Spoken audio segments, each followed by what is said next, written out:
अस्सलामुअलैकुम। उम्मीद करता हूँ कि आप सब खैरियत से होंगे।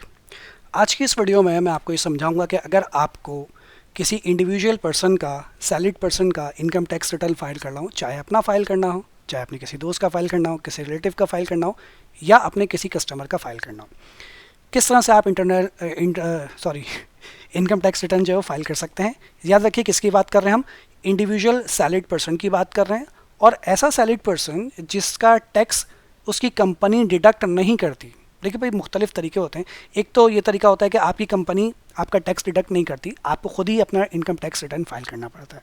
और बहुत सारे एम्प्लॉयज़ ऐसे भी होते हैं कि जिनकी कंपनी उनके सैलरी में से उनका टैक्स डिडक्ट कर लेती है, उन्हें सिर्फ इनकम टैक्स रिटर्न की जो फॉर्म है बस वो फॉर्म फिल करना होता है। तो अभी हम बात कर रहे हैं कि ऐसे शख्स का इनकम टैक्स रिटर्न फाइल करने जा रहे हैं जिसकी कंपनी ने उसका इनकम टैक्स रिटर्न जो है वो नहीं काटा। वो खुद सैलरी रिसीव करता है कंपनी से, कंपनी कहती है अपना इनकम टैक्स खुद ही भरो। तो इसके लिए सबसे पहले आपको iris.fbr.gov.pk ये लिखना है अपने सर्च बार पे और इंटर कर देना है। ये आपके पास वेबसाइट ओपन हो जाएगी, इसे क्लोज कर देना है। आपका अगर पहले से अकाउंट बना हुआ है तो यहाँ पर आपको अपना रजिस्ट्रेशन नंबर और पासवर्ड डालना है। रजिस्ट्रेशन नंबर से यहाँ पर मुराद है कि आपका एनआईसी नंबर, ठीक, एनआईसी नंबर डालना है और पासवर्ड डालना है। वो डालने के बाद मैं यहाँ पर आगे लॉगिन करता हूँ। अगर आपका नहीं बना हुआ अकाउंट तो पहले न्यू रजिस्ट्रेशन पे क्लिक करेंगे और अपना अकाउंट क्रिएट करेंगे। तो ये करने के बाद मैं आपको आगे लेकर चलता हूँ लॉगिन करने के बाद। ओके जी, तो ये हम आ गए हैं अपने लॉगिन पेज पर, ठीक है। अगर आपको इतना इनकम टैक्स रिटर्न फाइल करना है तो कहाँ जाना पड़ेगा, आइए ज़रा वो भी आपको ज़रा मैं समझा दूँ। इनकम टैक्स रिटर्न फाइल करने के लिए आपको यहाँ पर जाना है डिक्लेरेशन पे, ठीक। डिक्लेरेशन में आपको बहुत सारे तरीके मिलेंगे, थोड़े से कुछ परेशान कुन भी है।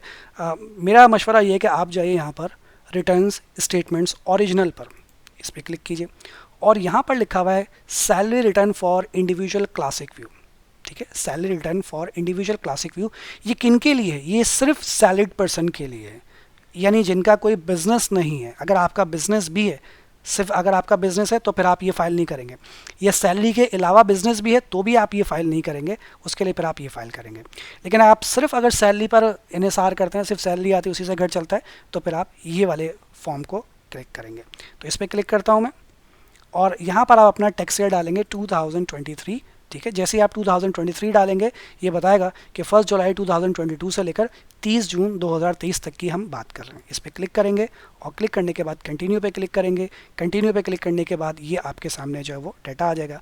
इसमें सबसे पहले तो आपको अपनी सैलरी यहाँ पर पुट करनी है, ठीक है। अब जो भी आपकी सैलरी है, जो भी आपकी सैलरी आई है वो आप यहाँ पर पुट करेंगे।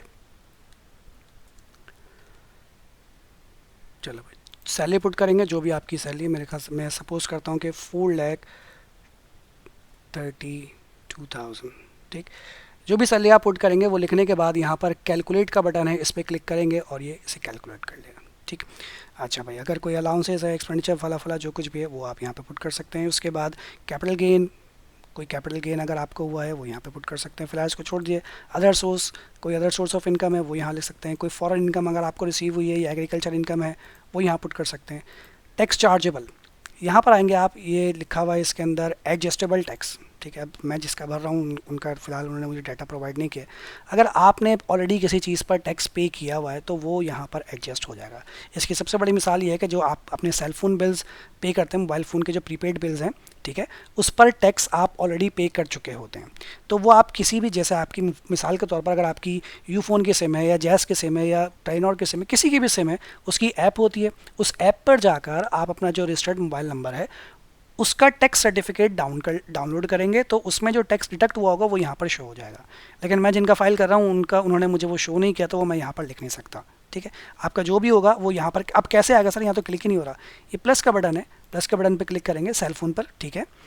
सेल फोन को बल्कि यहाँ पर लिखा प्रीपेड टेलीफोन कार्ड्स, ठीक है, लिखा हुआ है। इस पर क्लिक करेंगे।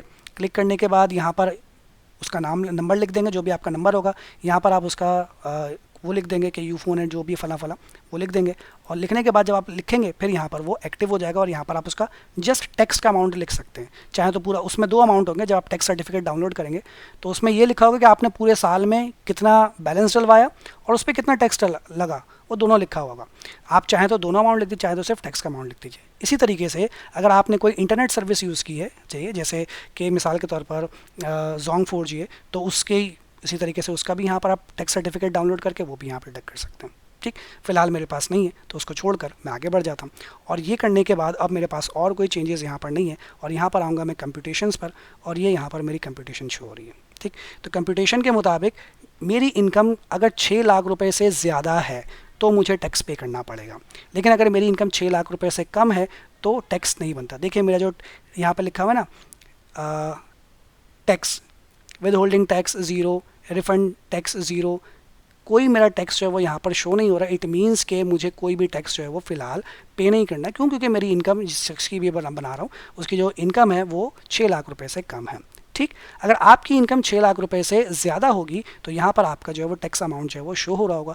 जो भी टैक्स अमाउंट शो हो रहा होगा वो अगर शो होता है तो शो करने के बाद यहाँ पर लिखा है प्रिपेयर PSID, आप इस पर क्लिक करेंगे।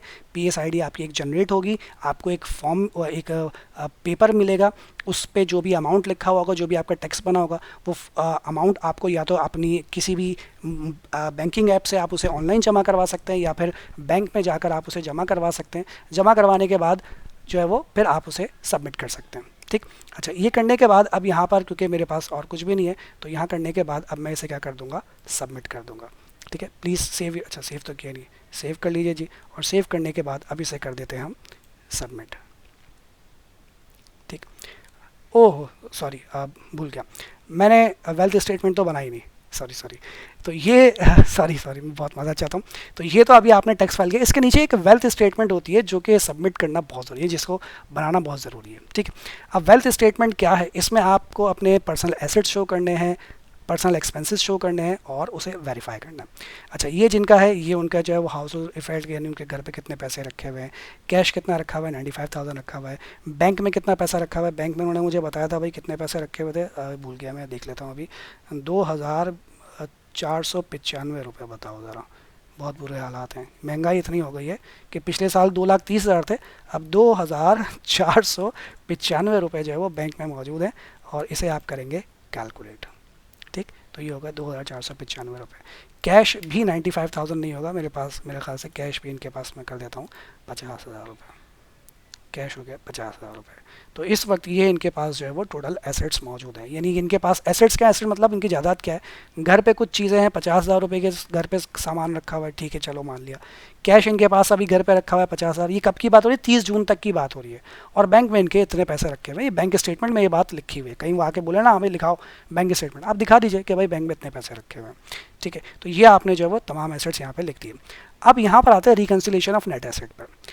पिछले साल जो एसेट थे वो थे 3,75,000, इस साल जो एसेट हैं वो कितने हैं, 1,02,495 रुपये के एसेट हो गए, यानी एसेट हमारे डिक्रीज़ हो गए। कितने डिक्रीज़ हो गए, 2,72,505 रुपये। अब इनफ्लो में आपको यहाँ पर अपनी इनकम दिखानी है कि आपकी इनकम कितनी हुई है, जो कि आपने इनकम टैक्स रिटर्न में लिखी है। तो इनकम हमने कितनी लिखी, 4,32,000 रुपये, वो आप यहाँ पर लिखेंगे और कैलकुलेट करेंगे। ठीक है, 4,32,000 रुपये इनकम आ गई। अब नीचे आए तो नीचे आपको डिफरेंस शो होता है, कितने का डिफरेंस शो हो रहा है, 7,04,505 रुपये का क्या शो हो रहा है, आपको डिफरेंस आ रहा है। इस 7,04,505 रुपये माइनस में आ रहा है, इसका मतलब ये है कि आपके जो एक्सपेंसेस हुए हैं वो 7,04,505 रुपये कहाँ गए भाई। अब ये एक्सपेंसेस अगर आपको याद है कि भाई किस कैटेगरी में थे तो डाल दीजिए, वैसे आमतौर पर हम इंसानों को याद तो होते हैं। 7,04,505 रुपये, ये पूरे एक्सपेंसेस मैंने अदर पर्सनल एक्सपेंसेस यानी हाउस होल्ड एक्सपेंस के नाम से डाल दिया, क्योंकि जाहिर सी बात है अगर आपने लिखा हो कि भाई रेंट कितना है, बाकी खर्चे कितने हैं, टेलीफोन कितना है, मेडिकल कितना है, ये ग्रॉसरी वगैरह कितना है, अगर वो आपने लिखा है तो कैटेगराइज करके लिख दीजिए, नहीं लिखा तो भाई डायरेक्ट इसको ऐसे करके लिख दीजिए।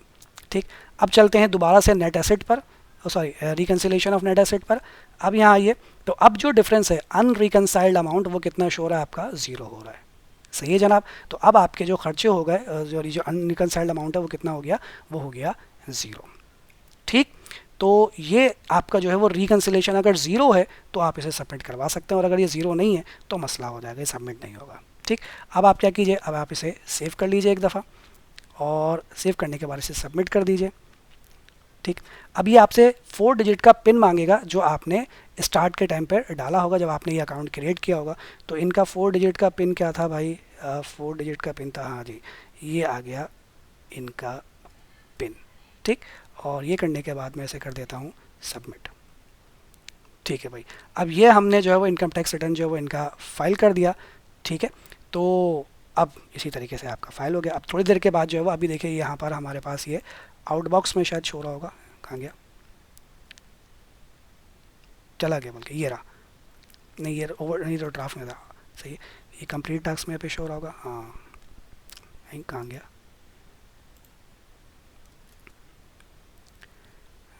ये रहा जी, कंप्लीटेड टास्क में शो हो रहा है 2023, 23 जून 2023 का। ठीक है जी, तो ये हमारा जो इनकम टैक्स रिटर्न था वो हमने फाइल करना सीख लिया। इस तरीके से आप जब किसी का भी इंडिविजुअल पर्सन का इनकम टैक्स रिटर्न जो है वो फाइल कर सकते हैं। इसके बारे में साइन आउट कर दीजिए और अल्लाह हाफिज़ कर दीजिए मुझे भी। ठीक है, उम्मीद करता हूँ कि आपको इनकम टैक्स रिटर्न जो है वो मुख्तसर सा समझ में आ गया होगा। टेक केयर, अल्लाह हाफिज़।